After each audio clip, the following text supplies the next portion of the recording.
오늘 우리에게 주신 하나님 말씀은 사무엘하 10장 1절부터 19절 말씀입니다. 한 절씩 교독하도록 하겠습니다. 이 일 후에 암몬 자손의 왕이 죽고 그 아들 한운이 뒤를 이어 왕이 됐습니다. 그러자 다윗이 말했습니다. 한운의 아버지 나하스가 내게 잘해 주었으니 나도 그의 아들 한운에게 은혜를 갚아야겠다. 그래서 다윗은 그의 아버지의 죽음을 애도하려고 한운에게 사절단을 보냈습니다. 다윗의 신하들이 암몬 자손의 땅에 이르자 암몬 귀족들이 자기들의 주 한운에게 말했습니다. 다윗이 애도의 뜻을 전한다고 왕께 사람을 보낸 것이 왕의 부친을 존경해서 그러는 것이라고 생각하십니까? 그가 성을 탐색하고 정찰해 손에 넣으려고 저들을 보낸 것 아니겠습니까? 그러자 한운은 다윗이 보낸 사람들을 붙잡아 하나같이 수염을 절반씩 깎고 겉옷을 엉덩이 중간까지 잘라 되돌려 보냈습니다. 다윗은 이 소식을 듣고는 수치스러워하는 그들을 맞이할 사람들을 보내 일렀습니다. 수염이 다 자랄 때까지 여리고에 머물러 있다가 돌아오너라. 암몬 자손은 자기들이 다윗에게 미움을 사게 된 것을 깨닫고 사람을 보내 벳롯과 소바에 걸쳐 2만 명의 아람 사람들을 보병으로 고용했고 마아가 왕에게서 1,000명, 돕 출신 1만 2천 명을 고용했습니다.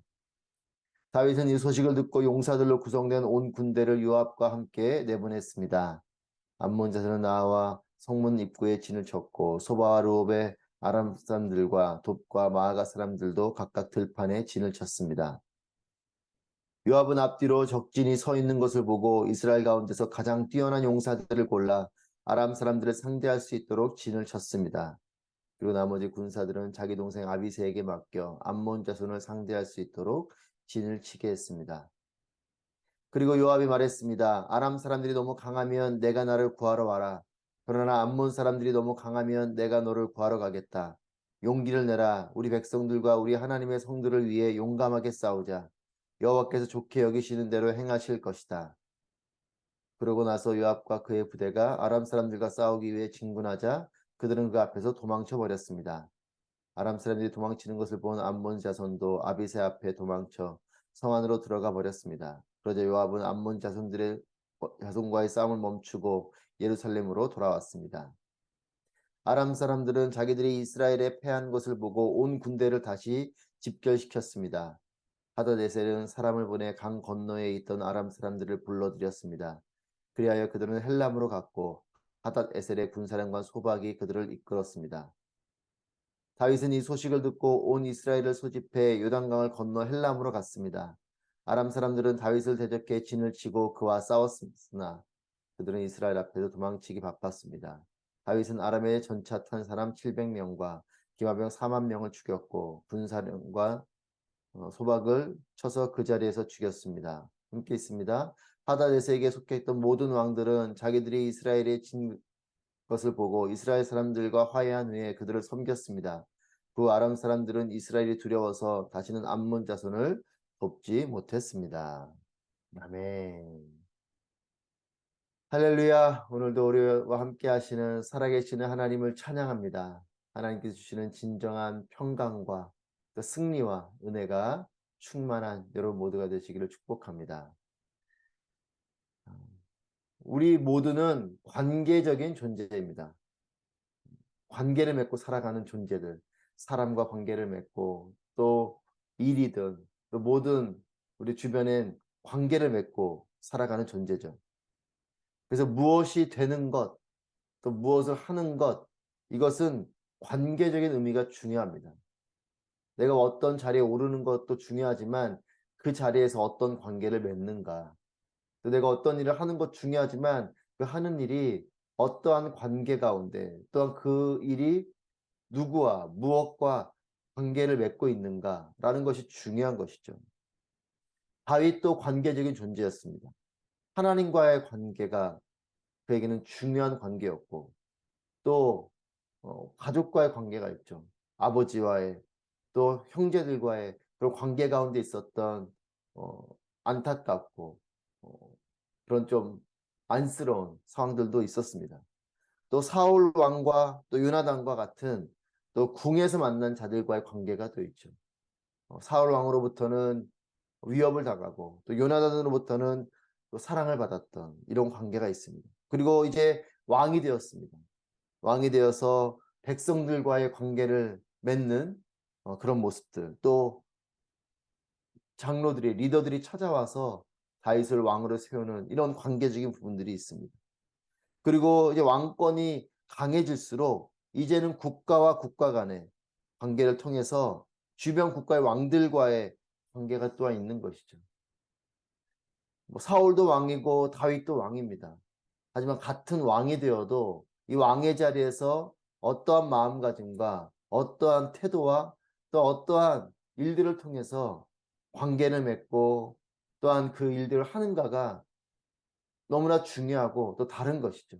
하나님과 어떤 관계를 맺고 있는지, 또 백성들과 어떤 관계를 맺고 있는지, 또한 왕궁 안에서 어떤 관계를 맺고 있는지, 주변 나라들과 어떤 관계를 맺고 있는지가 또한 너무나 중요한 것입니다.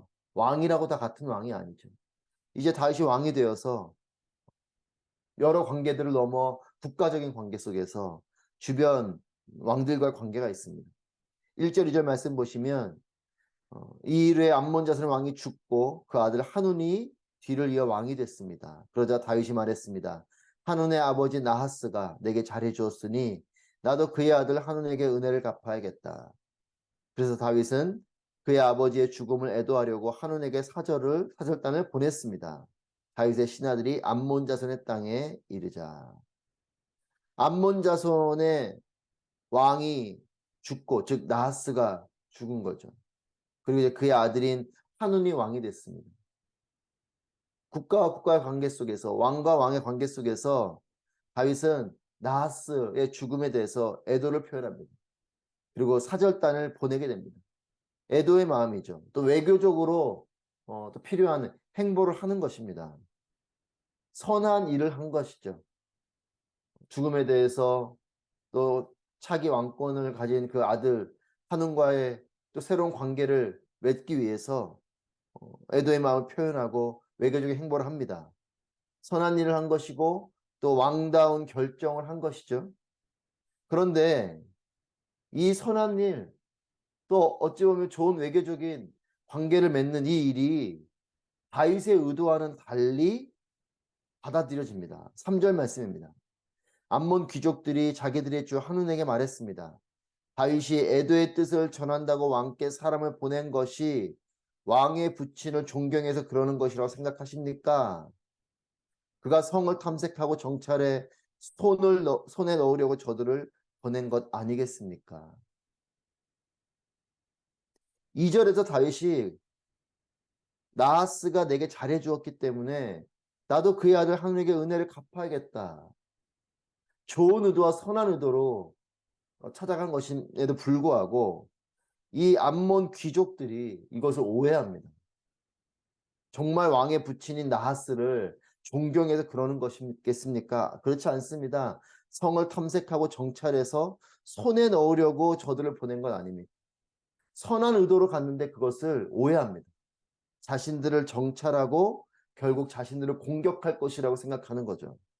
오해입니다. 이것은 다윗의 진심은 정말 나하스에게 나하스로부터 은혜를 입은 것에 대해서 그 아들인 한온에게도 은혜를 갚으려는 마음으로 간 건데 이것을 자신들을 공격하는 것이라고 오해합니다. 다윗의 진심과 달리 오해를 사게 된 거죠. 여러분, 선한 일이 오해를 받을 때가 있어요. 우리도 그럴 때가 있지 않습니까? 선한 의도를 가지고 그 일을 한 것이고 선한 마음을 가지고 그 사람에게 관계를 맺으려고 했는데 상대방은 그것을 잘못 오해하고 또한 그 일을 이상하게 여기고 그런 일들이 있습니다. 여러분, 선한 일인데도 오해를 받아요. 우리의 삶을 살다 보면 선한 사람이 악인이 되는 이런 오해를 사게도 되고 선한 일이 오해를 사는 일이 있기도 합니다. 여러분, 우리의 삶에도 이런 일이 있을 수 있어요. 왜 나를 이렇게 오해하는가? 원망스럽지만 그런 일이 있다는 겁니다. 아, 이렇게 선한 일도 오해를 사는구나. 또 선한 사람도 이렇게 오해를 사는 참 악한 사람이 되기도 하는구나. 라고 생각을 하게 되는 거죠. 여러분, 죄의 속성을 품고 있는 인류의 판단력은 때로는 무지합니다. 오해하게도 되고 이를 그르치게 될 때도 있어요. 4절 말씀입니다. 그러자 한우는 다윗이 보낸 사람들을 붙잡아 하나같이 수염을 절반씩 깎고 겉옷을 엉덩이 중간까지 잘라 되돌려 보냈습니다. 선한 일로 사절단을 보냈는데 그 사절단에게 수치스러운 처우를 하고 그들을 되돌려 보냅니다. 여러분 어떤 마음이겠습니까? 정말 선한 마음, 좋은 마음으로 다가갔는데 그 일에 대해서, 그 사람들에 대해서 아주 나쁜 짓을 해서 돌려보내는 이런 일을 합니다. 신하들이 무지해도 왕이 지혜로우면 다행인데 이 왕도 무지한 거예요. 귀족들이 그렇게 이야기를 해도 이 한운이 지혜로운 자이고 좋은 왕이면 이 모든 상황들을 잘 파악하고 또 다윗과 소통을 하면서 이것을 잘 파악할 수 있을 텐데 그렇게 하지 않고 이 귀족들의 말에 그냥 그것을 받아들이고 무지한 행동을 하게 되는 거예요. 수치스러운 행동을 하는 겁니다. 한운이 신하들의 말에 공감하면서 다윗 사절단에게 수치를 주는 행동을 합니다. 여러분, 오해를 하는 것도 억울한데 수치를 당하는 일은 더욱더 비참한 일이고 참으로 한심한 일이고 억울하고 심지어 이것을 분노를 사게 하는 일이 되는 거죠. 여러분, 무지해서 오해를 할 수도 있습니다. 하지만 이 오해를 한 일을 가지고 수치스러운 일까지 하는 이런 어리석음을 이 한운이 범합니다. 사랑하는 여러분, 작은 일이 큰 일이 될 때가 있어요. 오해하는 그 일이 큰 일로 번지게 될 수 있습니다. 결국 이 귀족들의 오해는 한눈으로 하여금 어리석은 행동을 하게 했고 이 일로 인해서 이 오해가 결국 전쟁으로 가게 되었습니다. 6절 말씀입니다. 암몬 자손은 자기들이 다윗에게 미움을 사게 된 것을 깨닫고 사람을 보내 벤르옵과 소바에 걸쳐 2만 명의 아람 사람들을 보병으로 고용했고 마아가 왕에게서 1,000명, 돕 출신 1만 2천 명을 고용했습니다. 벤르옵과 소바에 걸쳐 2만 명의 아람 사람들 보병, 그리고 마아가 왕에게 1,000명, 돕 출신 12,000명. 여러분 상당한 규모의 군사력이죠. 이런 것을 모으는 것이에요. 6절 말씀에 암몬 자손이 자기들이 다윗에게 미움을 사게 된 것을 깨달았다 이렇게 말해요. 깨달았는데 어떤 행동을 하냐면 사람을 보내서 주변으로부터 군사력을 모으기 시작합니다. 전쟁을 대비하는 거죠. 저는 이 말씀을 보면서 다윗의 미움을 샀을 때 이것을 깨달았을 때가 중요하다는 생각을 합니다. 그래서 깨달았다면 오해를 푸는 일을 하면 되는 거죠. 아, 내가 정말 오해해서 잘못하고 실수했다. 용서를 구하고 관계를 회복하면 되는데 자신들의 실수를 에 대해서 용서를 구하는 것이 아니라 그대로 전쟁 준비를 하는 것이죠. 깨닫고 난 후에 이들이 한 행동은 용서를 구하고 화해를 이루는 일이 아니라 전쟁 준비를 했다는 것이죠. 여러분 실수보다 더 어리석은 것은 무엇이냐면 실수한 후의 행동이에요. 실수 후에 이것을 잘 처리하면 괜찮습니다. 늘 실수를 하고 난 다음에 이 실수를 만회하기 위해서 하는 행동이 더 어리석을 때 이것이 큰 문제로 번지게 되는 거죠. 내가 뭔가 실수했을 때, 아, 내가 잘못했습니다. 나를 용서해 주십시오. 이렇게 상대방에게 진정성 있게 다가가면 화해가 되고 또한 관계가 풀어질 수 있는 일도 자신의 실수를 감추려고 하고 오히려 그것에 대해서 반색을 하고 정색을 하고 이렇게 반응하다가 더 관계가 나빠지고 문제가 커지는 거죠. 다윗으로부터 이런 미움을 산 것을 깨달았다면 이 관계를 푸는 일로 갔었으면 평화가 있었을지도 모릅니다. 그런데 전쟁 준비를 바로 하는 것, 이것이 더 다윗을 자극하는 일이 된 거죠. 여러분, 용서를 구하는 용기가 우리 가운데 있어야 됩니다. 수치스러운 일일 수 있고 참 부끄러운 일일 수 있지만 내가 미안합니다. 할 수 있는 것, 이것은 용기가 필요해요. 여러분, 뭐 정치인들뿐만 아니라 뭐 목회자들도 그렇고 여러 가지 어떤 실수들, 그런 것들이 드러날 때가 있지 않습니까? 그럴 때 정말 내가 잘못했습니다, 용서를 구하는 이런 모습이 있다면 저는 뭐 국민들도 또는 성도들도 그것을 용서해 주지 않을까라는 마음을 갖게 됩니다. 하지만 그걸 감추려 그러고 변명하고 오히려 그것에 대해서 더 강하게 목소리를 내고, 뭐 이것이 꼭 정치인이나 목회자들뿐만이겠습니까? 우리 자신도 마찬가지지 않겠습니까? 그러니까 이런 용서를 구하는 용기가 필요하고 또 그것에 따른 대가도 치르고 그리고 또 회복을 하려고 하는 노력이 있고 이런 모습이 있다면 더욱더 좋지 않을까. 근데 그렇지 못한 모습으로 갈 때 결국 문제가 커지는 거죠. 결국 다윗도 군대를 구성해서 전쟁에 돌입합니다. 8절 9절 말씀 보면 암몬 자손의 잘못된 방향으로의 열심을 통해서 결국 이스라엘을 더 자극하고 최고의 군사력에 이제 맞서야 되는 이런 위기를 이 암몬 자손들이 자초하게 됩니다. 어릴 적에도 저를 보면 부모님께 잘못을 들켰을 때 바로 뉘우치고 용서를 구하면 그 순간은 두렵고 때론 매도 맞지만 그 정도로 마무리될 일인데 그것을 감추려고 노력하다가 결국 더 크게 혼이 나는 그런 일들을 경험한 기억이 있습니다. 여러분, 깨달았다면 빨리 뉘우치고 돌이키는 것이 사는 길인 거죠. 하나님께도 마찬가지입니다. 하나님께도 돌이키는 것이 지혜로운 자예요. 하나님께서 우리에게 깨닫게 하셨을 때 하나님, 내가 잘못했습니다, 이건 나의 실수입니다, 용서해 주십시오, 이렇게 하는 것이 지혜로운 것이에요. 감추고 변명하고 합리화하고 거짓말하다가 세월과 인생을 낭비하게 됩니다. 사랑하는 여러분, 하나님께서 깨닫게 하실 때 돌이키고 엎드리고 또 용서를 구하고, 그래서 우리의 세월과 우리의 인생을 낭비하는 일이 없도록 하나님께 속히 돌아오는 그런 은혜가 있기를 바랍니다. 어리석음으로 시작된 전쟁은 결국 결과가 처참했습니다. 최고의 군사령관인 요압과 그의 동생인 아비새를 결국 이들이 감당하지 못하고 도망치고 흩어지는 큰 패배를 하게 됩니다. 특별히 이스라엘의 전쟁은 남다른 전쟁이에요. 12절 말씀입니다.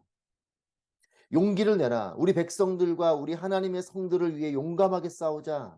여호와께서 좋게 여기시는 대로 행하실 것이다. 이 요압의 고백이 특별합니다. 전쟁에 능한 군사령관인데도 이 군사령관이면서 이는 또 하나님께 이런 믿음의 고백을 하고 있어요. 여러분, 다윗의 그런 훌륭함이, 또한 하나님을 향한 고백이 이런 요압에게도 있는 것을 보게 됩니다. 또한 이스라엘에게 이런 마음이 흘러가고 있는 거죠. 여호와께서 좋게 여기시는 대로 행하실 것이다.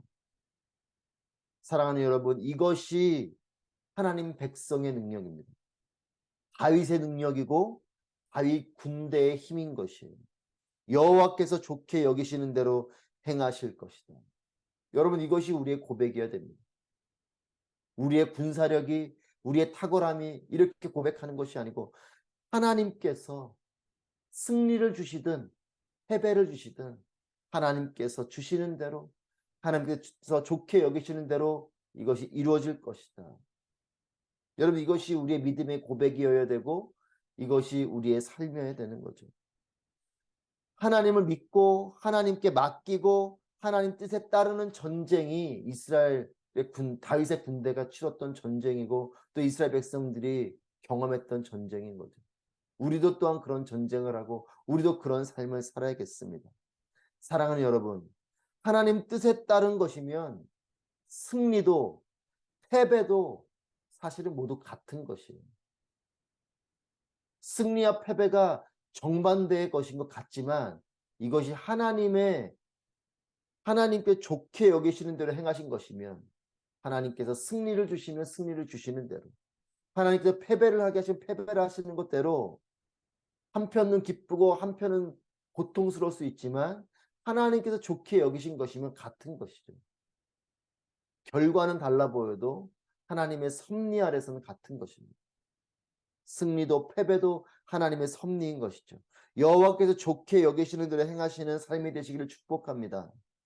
세상은 성공과 실패를 구분하고 하나님께서 세상은 성공과 실패를 구분하지만 하나님께서 인도하시는 삶은 모든 것이 섭리 아래 있는 것이에요. 같은 것입니다. 패배도 실패도 여러분 이것이 우리에게는 두려워질 수 있는 부분이지만 사랑하는 여러분 패배도 실패도 두려워하는 삶이 아니라 하나님의 섭리가 없는 것을 두려워하는 삶이어야 되는 것입니다. 여러분 패배도 하나님께서 주시는 것이면 우리를 향한 하나님의 매요, 하나님의 레슨이요, 또 하나님께서 인도하시는 특별한 하나님의 섭리 가운데 있는 것입니다. 하나님의 섭리가 없는 삶을 두려워하십시오. 승리도 하나님께서 주신 것이 아닌 것이면 그 승리가 오히려 나를 잘못된 길로 인도하는 승리일 수도 있어요. 하나님께서 주시는 승리, 때로는 하나님께서 주시는 우리에게 주시는 레슨, 그 넘어짐이 있다면 그 모든 것은 섭리인 것입니다. 사랑하는 여러분, 우리의 삶에도 괜한 오해가 있을 수 있음을 기억하시기 바랍니다. 오해는 일어나는 것보다 어떻게 처리하는가가 더 중요한 것이에요. 오해가 이해가 되고 용서가 되고 회복이 되는 삶이 되시기를 축복합니다. 하나님께서 주시는 분별력과 지혜와 또한 너른 사랑의 마음을 품고 모든 오해의 상황 속에서 이런 일이 있을 수 있지 이런 마음을 가지고 오해를 또 이해로 바꾸고 또 내가 오해를 일으키는 사람이 됐다면 용서를 구하고 하는 이런 회복의 사람들이 되시길 바랍니다. 하나님 중심적인 삶이 되시기를 축복합니다. 오해의 위기가 오히려 서로를 더욱더 단단하게 하는 이해와 사랑의 관계로 나아가는 축복이 되시기를 전화위복이 되는 그런 삶이 되길 바랍니다. 여호와께서 좋게 여기시는 대로 행하시는 삶이 되시기를 축복합니다.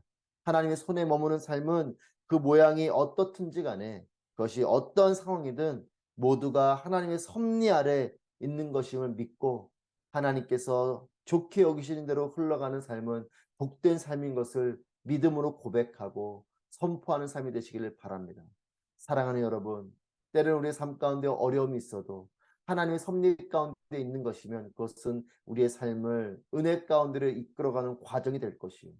또 하나님의 섭리 가운데 주시는 축복과 승리가 진정한 승리요 진정한 축복입니다. 하나님의 손길 안에 하나님께서 좋게 여기시는 그런 삶을 살아가는 우리 모두가 되길 주님의 이름으로 축복합니다. 기도하겠습니다.